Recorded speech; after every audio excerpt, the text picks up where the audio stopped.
Well, right now, we're going to continue in our worship by reading scripture, and it's my pleasure to get to read to you from Paul's letter to 1 Timothy. Command those who are rich in this present world not to be arrogant, not to put their hope in wealth, which is so uncertain, but to put their hope in God, who richly provides us with everything for our enjoyment. Command them to do good, to be rich in good deeds, and to be generous and willing to share. In this way, they will lay up treasure for themselves as a firm foundation for the coming age, so that they may take hold of the life that is truly life. This is the word of the Lord. Thanks be to God.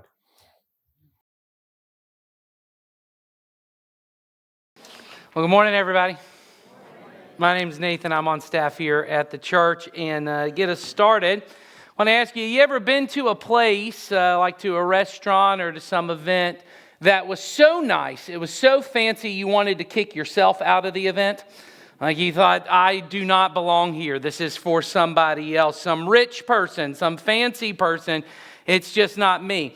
A couple months ago, Charlie, who was up here leading worship with us, he was on staff with us, and I went on a work trip, and we were meeting with an organization. And if you've ever had to do that, occasionally they're like, hey, we want to take you guys out to dinner. And so what we did not know was we were going to the nicest steakhouse I had ever been to. I'm talking like $85 a plate and up. Like super nice restaurant, amazing food, even better dessert. And when we were leaving, the best part were these little white chocolate truffles that they had. These things were amazing. And so as we're leaving, I'm like, I'm going to go back to the dessert table and get another one of these white chocolate truffles. The problem was we were leaving right in that moment, and I realized as I had the truffles in my hand, this is not the kind of place you can just walk through eating as you go. So instead, I just shoved them into my pants pocket and walked out, as I'm sure there was some waiter or a patron who was taking my picture and putting me on a blacklist, never to return again. Tops my previous embarrassment at a restaurant when I was a teenager. We had gone for seafood, and I had ordered some food, and the waitress asked, do you want the super salad? And I responded, sure, I've never had a super salad, but if it's super, that'd be great. And she said, sir, you're going to have to leave this establishment. You are too stupid to be here. Some of us just aren't meant to be fancy people. That's just the problem. Some of us aren't meant to be rich people, which I think is what happens for many of us when we hear read the words that we just heard that Ed read here from Paul. These are words from Paul, who is an early church leader, and he is writing to a young pastor that he's mentoring named Timothy. And he tells Timothy, command those who are rich in this present age, in this present world, not to be arrogant, nor to put their hope in wealth. Most of us hear that and we think that, yes, that is great advice for some rich people that are out there, because that ain't me. I ain't a rich person. So this passage ain't got nothing to do with me. Most of us here, those who are rich, those who are arrogant about their wealth, and we think about billionaires and CEOs, whoever we think are the wealthy elite. And what I find interesting is no matter where you kind of sit on political division or any of that, everybody on every side of the aisle has a different version of who the wealthy elite are. And all of us think the wealthy elite are arrogant, that they need to be taken down a peg. And I think part of that is because we think, I ain't that wealthy and I ain't that elite. I'm not the rich person. We think of wealth, and this is why I think it's wise, we primarily think of wealth as something that is relative. It's a spectrum that people find themselves on. There are some really wealthy people, Elon Musk, Beyonce, those are the two, Elon Musk and Beyonce, and if I'm not Elon Musk or Beyonce, I'm not the rich person. We get that. Sure, I'm wealthier than people on this side. There are people in Haiti, and I'm wealthier than them, but the standard of living here is higher, so it all kind of balances out. I'm not that rich. And I think the reason why is because the way we in America primarily think about being rich, we think of it in terms of disposable income. What I mean is the amount of money you have left over after you pay for all the things you need and all the bills you've got. And then, of course, there's some stuff you should want that you can have that. And whatever's left over at the end of that, the disposable income that you have, well, that's how wealthy you are. And most of us would say, look, I'm struggling to even get bills paid. I'm struggling to buy most of the stuff I need or that I even want. So I'm not the rich person here.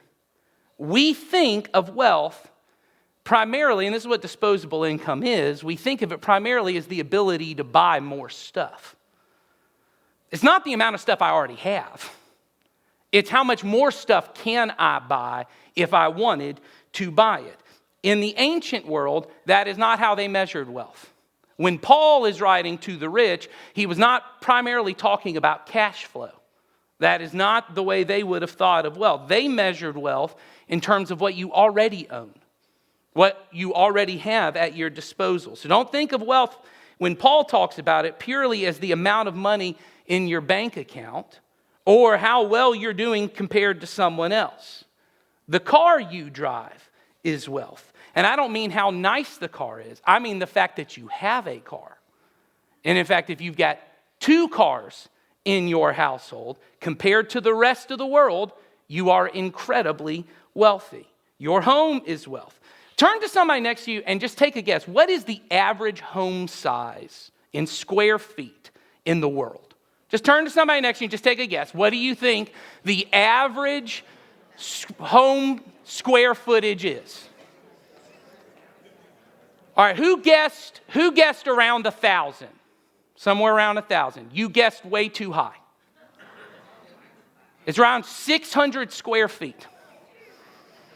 600 square feet, around 600, 650, somewhere in that is the average. So if your home is bigger than 650 square feet because you live in Coweta County, you're doing better than the majority of the rest of the world. And on top of that, the average household size in Coweta County is significantly smaller than the rest of the world. So most people are living in significantly smaller homes with a lot more people in the space. And because we have smaller family sizes, what are we doing with all the extra space in our home? We got closets full of clothes. That's wealth. We got food in our fridge. The fact you even have a fridge. The fact you have enough food right now in your stomach that if you didn't eat the rest of the day, ain't nothing happening to your health. That's wealth.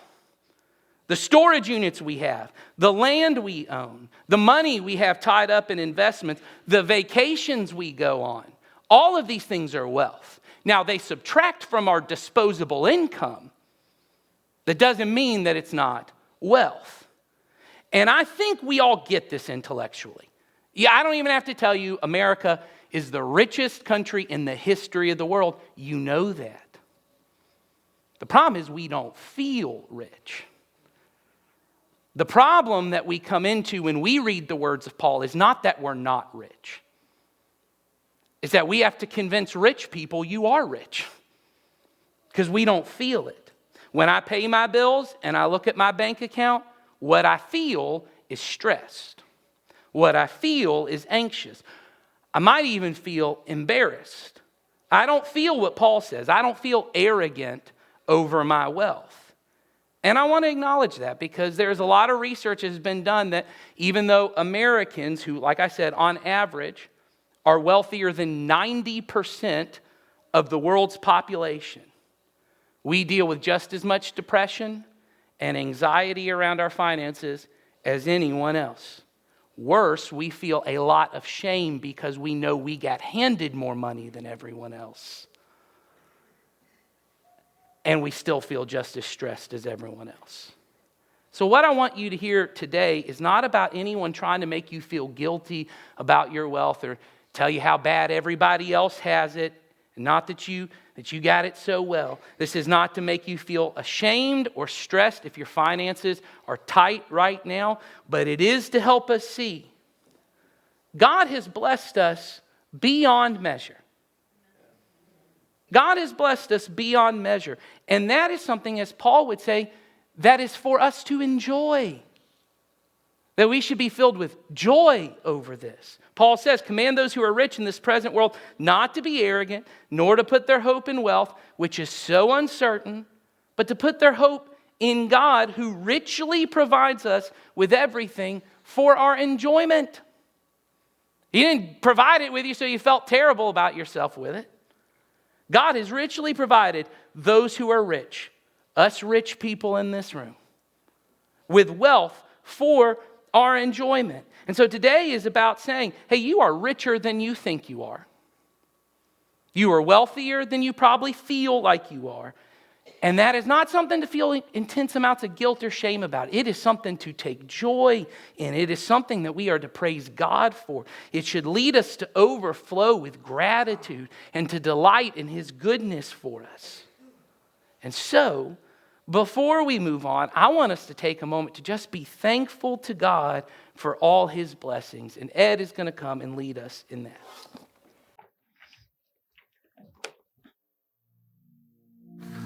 You know, every week when we come together, we take a part of the memorial of the greatest gift we ever received, which is Jesus. We handed these little symbols to you when you came in, of bread and juice, and we're not going to take those yet for those of y'all that get all geared up and start ripping them open. That's not going to happen yet. But they're to remind us of this great gift given to us. In fact, if you didn't get some of these when you came in, there's going to be a moment where you can go and get some. They're right outside those doors that you can grab some if you want to partake with us. But what I want you to do is I want to invite you to prepare yourself in the way that we should when we're about to receive a great gift. I want you to prepare yourself to be thankful. I want to help you get your heart in that place. So if you would, get yourself in a comfortable position so you can sit with your eyes closed and no tension. And then we're going to take a few moments and we're going to thank God. So would you go ahead, close your eyes.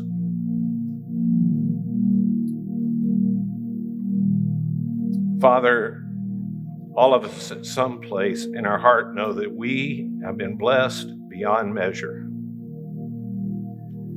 And we can't thank you enough for all of it and everything you've done for us. But would you receive our little prayers of gratitude to you? Now, while you're still bowed, would you take a moment and thank God that you're alive, for the breath in your lungs, for the time you've had on this planet already, and the strength and health that you still have in your body. Do that right now.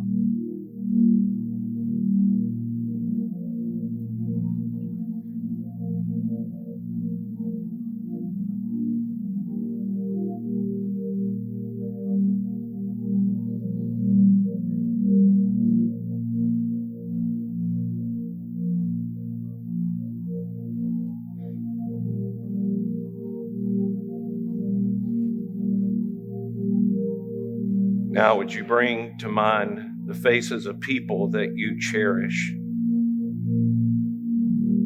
Your family, your close friends, people that have been with you through really hard times, those that just when you see them, they bring you joy. Thank God for creating these people and for filling your life with them.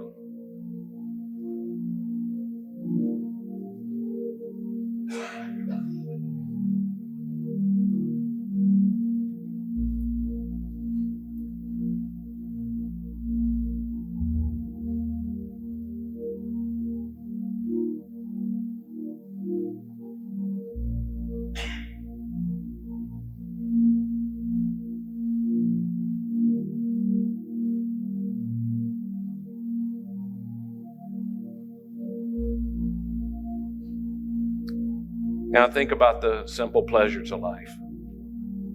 Maybe the taste of coffee when you first wake up, or ice cream, or bacon. Or what it feels like to just have a cool breeze come your way on a really hot day. Or the warmth of of the sun on your face when it's cold. What a gift it is to have good music that moves your soul, or the gift of laughter. Thank God for those gifts.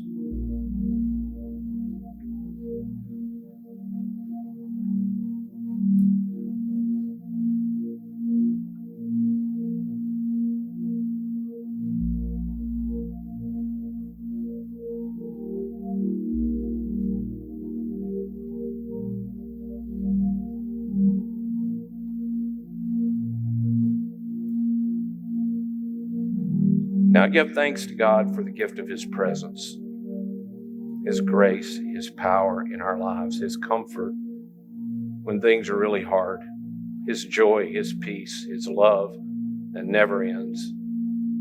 Thank God for those gifts.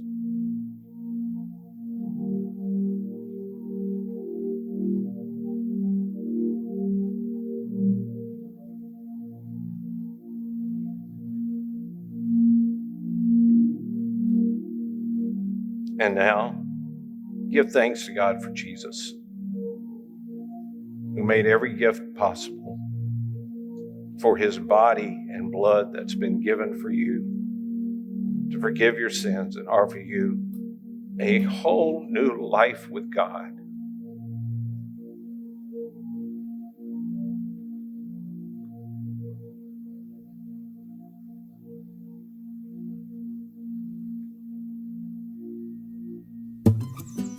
Paul says to the rich in this present age, not to be arrogant, nor to put their hope in wealth, which is so uncertain.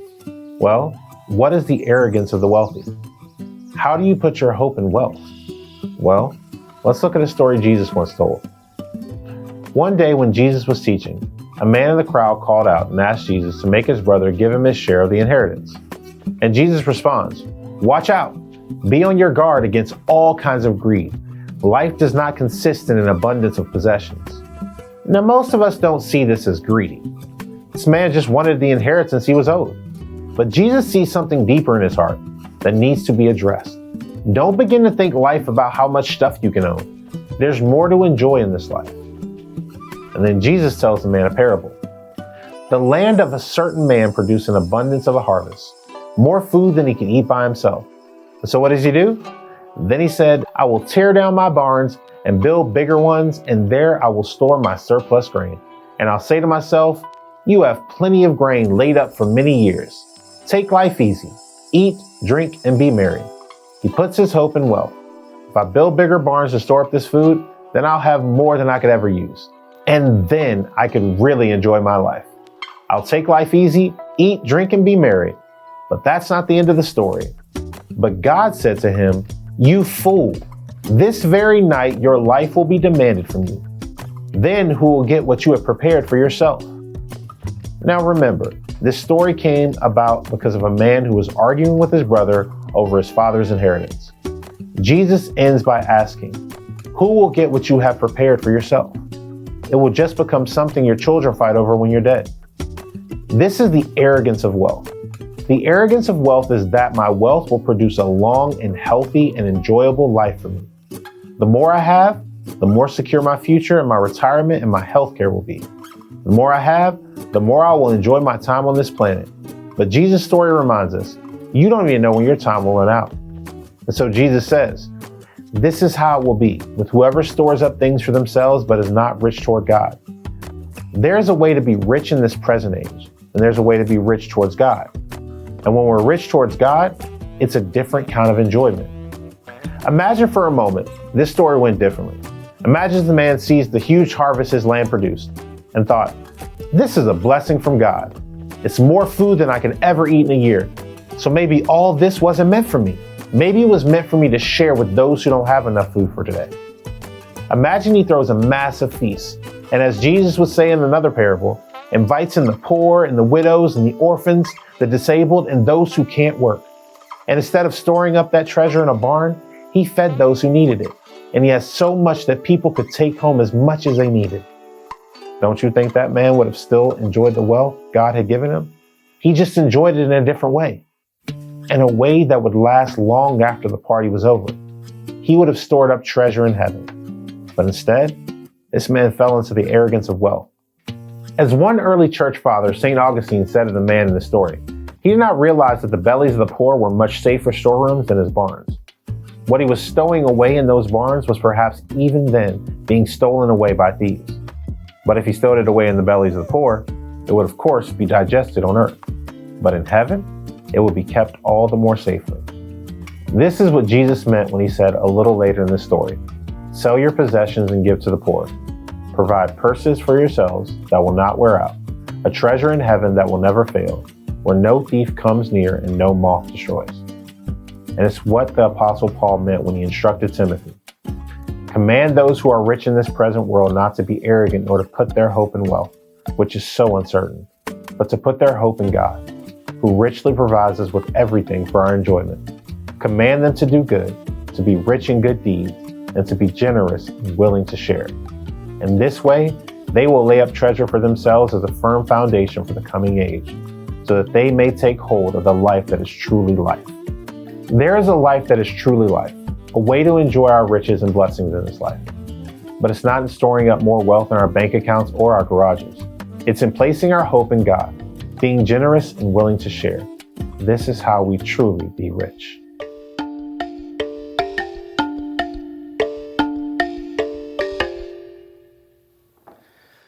So I think it often is kind of said that the issue with greed is that we all just like our stuff too much. We just enjoy our stuff too much. We get too much out of our own stuff. I don't actually think that's what the issue with greed is. I don't think the issue is all of us enjoy our stuff too much.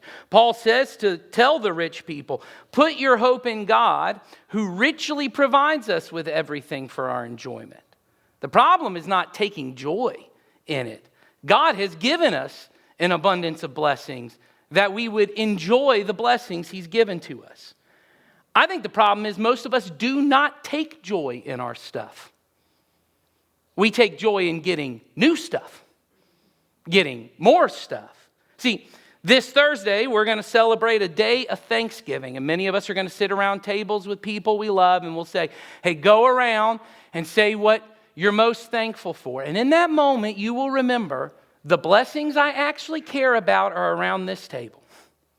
The blessings that matter most to us are around this table. It is the people in my life. They are the greatest blessings in my life. And then within 24 hours, we'll be standing in line or shopping online looking for great deals that were intended to make us think, maybe you don't have enough blessings. Maybe you'd enjoy your stuff a little more if you just got some more of it. Maybe if you bought some more, you'd like it. Because here's the problem.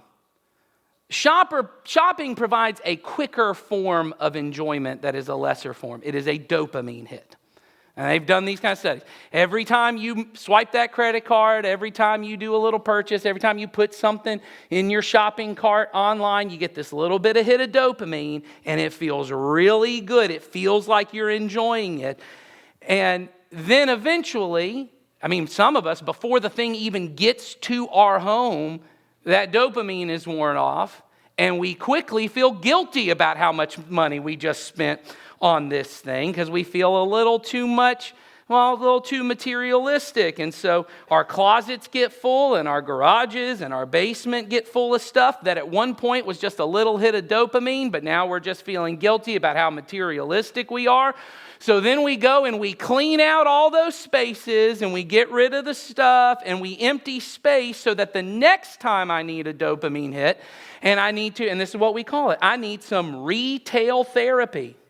The next time I need to deal with a problem in my life, don't go to actual therapy. Don't actually go talk to someone. Just get another little dopamine hit. Make it feel a little better. And the cycle can start all over again. Once again, do not hear me say that God doesn't want you to enjoy the stuff that he's given to you. What I'm saying is you're not actually enjoying it enough. You're not actually enjoying the stuff that you have. You're hungry for something you don't have. You're wishing for something you don't, not the stuff that already has been given to you. Most of my life, this was the way I handled all of the stuff that was given to me, this little cycle of dopamine to guilt. And a few years ago, I got pretty convicted about this. And what it kind of came to me was, every time I do this, I'm not actually enjoying any of this stuff. And I really do want to enjoy the blessings I have. I don't want to feel guilty about the stuff I got. I want to enjoy the stuff I got. And I wanted to follow Paul's instructions to actually be rich. And when he says you be rich in this present age, or really the age of the life that is to come, is you be rich in good deeds, and you be generous, and you be willing to share. You know, I didn't feel rich. Most of us, when we go shopping, we think we're going to feel rich, and we don't by the time we get home. We feel more stressed, and we feel more guilty. I want to learn, how do I be rich in God's way? I wanted to experience what Paul says just before these verses to Timothy. He tells him, before he says this to the rich people, godliness with contentment is great gain. Contentment is the ability to feel rich. The feeling you think you will have when you are a rich person is contentment. Oh, I've got everything I need. Everything's taken care of. I've even got some stuff I want that I don't need. Contentment is the ability to understand, hey, what I need is what I need. What I wanted to experience, to truly enjoy what I already have, to take contentment in what I already have, not just to enjoy the fact that maybe I can get some more. By the way, that's what American consumerism will convince you of. That's why there's going to be so much advertising over the next few months leading up to Christmas. It is going to tell you you can only feel rich if when you have the urge to get something more, you can spend the money and get something more. That's how you know you're rich, is rich people never have to say, no, I can't buy that right now. No, I need to save up a little bit for that. Rich people can just go out and buy whatever they want. I can only be happy if I see something and I can get it. Next year's vacation can only be enjoyable if it's bigger than this year's vacation. Everything has to keep getting moved. Contentment says, if God gave this to me to enjoy it, then I have to discipline myself to enjoy it. Because everything else in the world is going to try and convince me what you got don't matter. You need something different. Contentment is trusting what Paul says next after this. He says, we brought nothing into this world, and we're taking nothing out of this world. But if we have food and clothing, we will be content with that. And we're like, well, Paul didn't have Amazon. Paul didn't know about Shein. If Paul knew about Shein, we'd be in a whole different deal right now. Contentment, Paul says, is understanding all I really need is what I really need. Food and clothing and shelter, which is something we teach our kids all the time. Difference between wants and needs while we're over here shopping on the phone.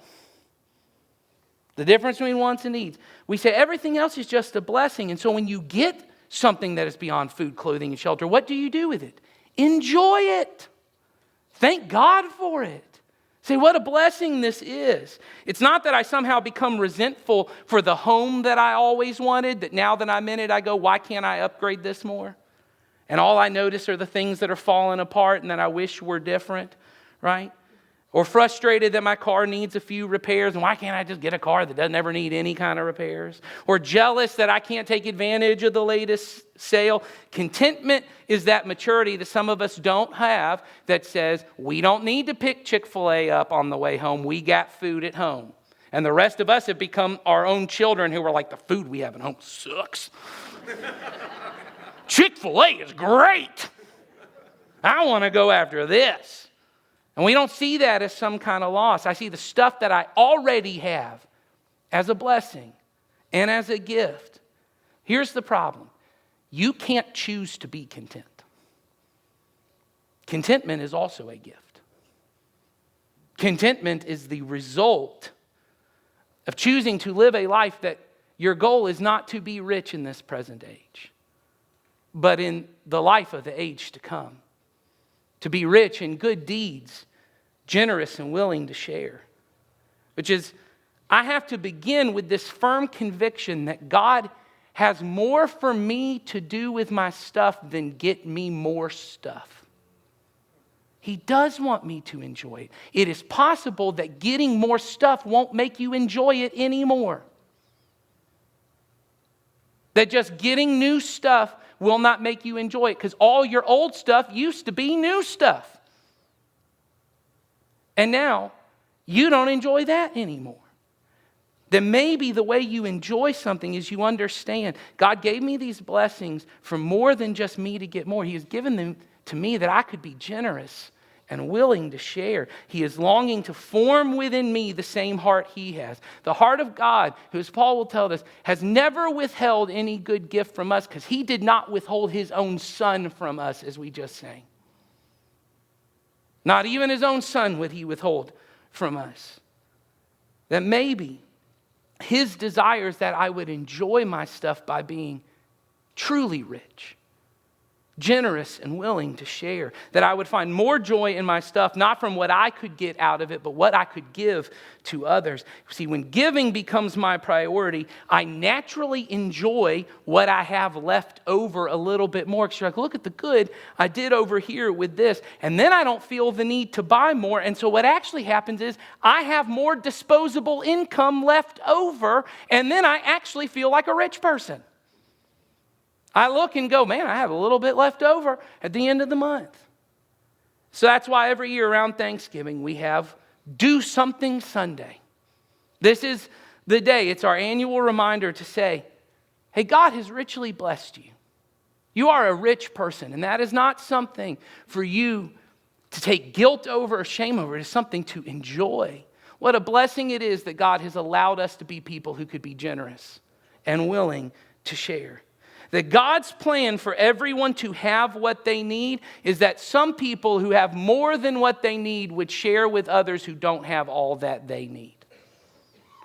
This begins with followers of Jesus because we are convinced, we are the ones who are convinced that Jesus has already given us more than what we need in this present age and for the life of the age to come. So we can be rich in generosity, not because I feel too guilty about having too much stuff, but because we have learned to enjoy our things with godliness and contentment. And we want to be rich in good deeds. So at the end of each year, we launch a few different projects that we think are going to be really good in our community, that will do a lot of good for those in need right here in Coweta County. And we ask everyone in our church, would you be willing to do something to contribute to these projects? None of us can do everything to help everyone in need. None of us can do everything that needs to be done for these particular projects. But everyone can do something.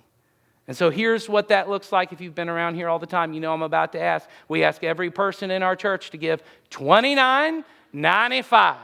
If you would give $29.95 per person, you were going to get, someone's going to try and give you a sales pitch at some point going, hey, you're not enjoying your stuff enough, but if you bought this for $29.95, you'd enjoy it a little bit more. And so we're jumping in on the same game and saying maybe you need to give it away.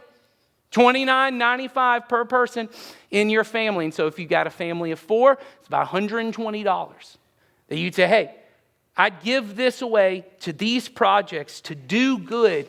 Something that I was probably going to spend on something that eventually would fill up space in my closet or a garage, and then later I'd have to throw away so I can buy another thing to put in my closet or in my garage. Maybe I could, as Augustine said, maybe I could store this treasure in the life of someone who actually needs it, not just for myself.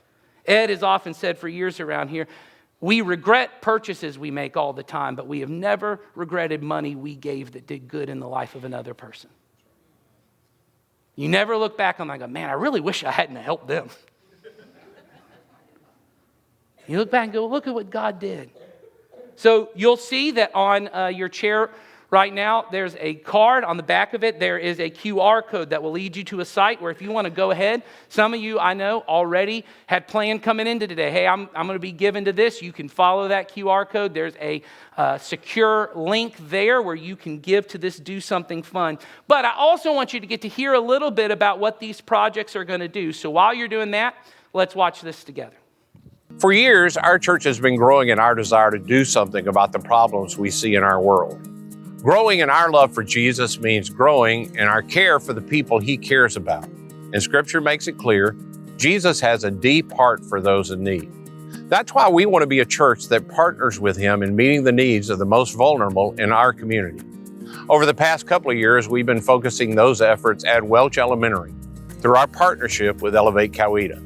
Elevate works with Coweta schools to provide support for students and families in need, primarily through a mentoring program that many people in our church have been a part of. Beyond that, we've joined with Southcrest Church to help fund the work of Linda Bennett, the on-site coordinator for Elevate Coweta at Welch. Linda's role is vital, not only in leading our volunteers, but also in the daily care and encouragement she gives to students who need it most. Coweta Elevate has played a huge role in just year one. I don't know if many of you guys have met Linda Bennett before, but she's our site coordinator. Her sole purpose is to focus on students and what they need. Not so much academics all the time, even though that is in there. She focuses on what students need, whether that's clothing, whether it's school supplies, whether it's food. And then the academics comes in to play with that. She had about 55 students on her caseload. And what that means is that she met with those students at least once a week to go over homework, to see what they needed, to do a study group with them, but just to check in with them. She increased our backpack buddies. We distributed over 1,600 backpacks for take-home food for the weekends and over breaks, reaching over 165 students, which last year we were about 100. So we grew that and was able to uncover a need to find 65 more students that needed it. She also ran a couple programs. She did a reading readiness program where she took literacy skills and worked with students who were struggling. And then also had what's called a Welch Circle of Friends, where she took some 5th grade girls, a small group of girls, and just kind of mentored them herself for a few weeks.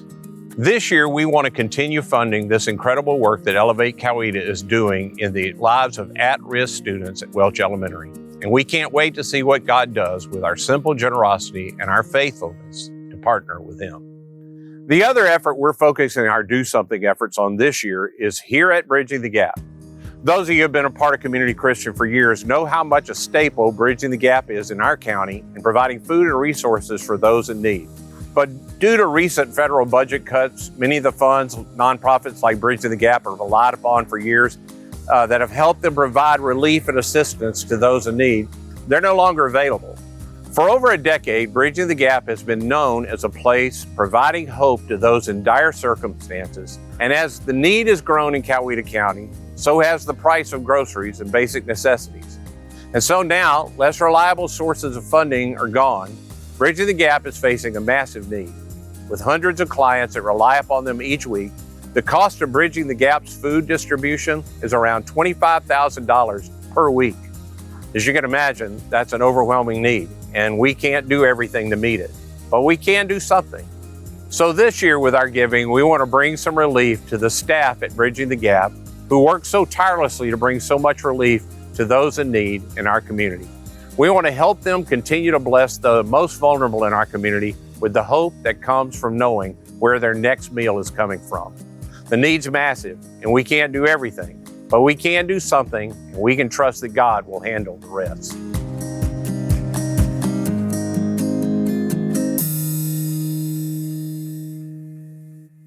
Our county, and you probably just know this by looking around, is just growing, and it is so great, and we can't do everything for everyone. I'll tell you what my dream out of this would be is I would love it if we really could just walk to Bridging the Gap and provide them a full week's worth of food and say, this is a week you don't have to worry about. Say, hey, here's $25,000 to handle that for Bridging the Gap, but you don't even have to be that good at math to understand $29.95 per person in a church our size ain't going to get us there. And so the goal here is not some financial goal. This is not, hey, here's the thing and we'll color it in as we go up, as we get up. We're not trying to get to some number. This is the number we always say. We want 100% participation from every person at Community Christian Church at whatever you can do. Because it's not just about meeting a need, though we'll be meeting needs. It really is about us becoming people who are like Jesus, rich in generosity and love for others. And so if you can't give the full $29.95 per person in your family, give what you can give. Give whatever that looks like for you. I know there are people in this church who are going to give well above $29.95 per person in their family. And God, and this is the beauty of what God does with our efforts, God takes it all together and He promises He will press it down, He will shake it together, and He will bless it beyond measure. And if you don't know what blessed beyond measure means you could not count all that God's going to do with it. You couldn't measure it up what God's going to do with it all. It is our job to be faithful to what He has called us to do. And so if you haven't done so already, right now is a good time for you to follow that QR code on your Next Steps card to the site where you can securely give. If you have cash that you want to donate, you see we've got offering envelopes on your chair. You can put cash in there to do that, and just make sure you write "do something" on that card. And as you leave in those yellow buckets, you can drop it in there. If you want to use a check because you're old enough to remember the TV show Hee Haw, you can do that. Just write in the memo line, "do something." That does good. And the reason it's important to mark that it's for "do something," or if you give online that it's for "do something," is because none of that money comes here to us. All the money that goes to that fund, if you're here and you're not sure what you think about all of this, you can know none of that money goes to us. There's no overhead, no handling fee on our part. If it goes in that "do something" fund, it's going to go straight to these projects. I'll say this all the time because we got some students in the room today. When I was a student minister, frequently I would say to them, hey, part of the deal with you is you are a person in this church as well. And so the encouragement that I would give, because it has changed over time. Not all teenagers have jobs anymore. So I would say, you know what the early church would do is they would say, sell your possessions and give them to the poor. And so maybe what you need to do this year is go to your parents and you need to say, you're probably going to spend $30 on me for a gift this year. At least one of them 7, 8, 10 gifts you'll give. Would you give me that $30 now? Let me go give that. And now this is what the parents have to do on this part. The parents can't go, well, I'm going to get them another gift anyway just to bless them on that. Because that's not the point. The point is to learn, I don't enjoy stuff by getting more gifts. Sometimes I enjoy stuff by getting less gifts and giving that away. And so we as parents have to bless that whole thing. Now, if you're here and you're new to our church and it feels a little fishy that people up on stage are asking for money, you should know you don't need to feel pressured to give. You're welcome to participate if these are things that you care about and you want to be a part of. We'd love for that to happen. You don't need to feel pressured to be a part of this. This really is something that those of us who are at Community Christian, who have chosen to follow Jesus, say, we want to be people who take seriously the commands of Jesus. We want to be people who look at what Jesus says, and when He says to do it, we go, okay, we'll do what you say. And this is central to what it means to follow Jesus, to care for those in need. Because Jesus told us when we serve those in need, we are in fact serving Him. And so you don't need to feel obligated to be a part of this. Maybe the best use of this time for you is to consider, is a community where things like that is true, is a community you'd like to be a part of? Because maybe today's your very first day and you're like, this is weird. Do they do this every week? No, we don't do this every week. Maybe you need to take our 3-week challenge and just keep coming back and seeing, are these people for real? If you've already done that, maybe it's time for you to sign up for our 1-hour Next Steps experience where you could actually get to meet some other people. And more than that, they could get to meet you. We could hear your story. We could see how you could fit here in our church community. You can sign up for those things on the Next Step card. Or if you want to be involved in doing something for those in need, maybe you should consider taking the names of a child in our Christmas in Coweta project that gets started today. You can go and buy the gifts for them, for their wish list, and you could bring them back. Make sure you get them back here on Sunday the 14th. Make them sure they're unwrapped with the tag attached. We would love for you to be a part of that. And I certainly hope that if you call Community Christian your home, you'll be involved in all of this, because this really has been a journey for us for over a decade or so, that we really want to be a community of people who take seriously what Jesus says about our money and about what Jesus says for those who are in need. And one of the reasons why is because we take seriously the other part that Jesus says, that He says, you don't have to be anxious about anything. When you get anxious, when you get worried about, well, who's going to take care of me if I'm taking care of other people? What about my food? What about my clothes? Who's going to look out for me? Jesus would say, you look at the birds of the air and the flowers of the field, and if your heavenly Father generously provides for them, how much more so? How much more valuable are you than a sparrow? And so, as we end, we're going to sing together to our God, thanking Him for the way He provides for us. So would you stand with us? Let's sing together.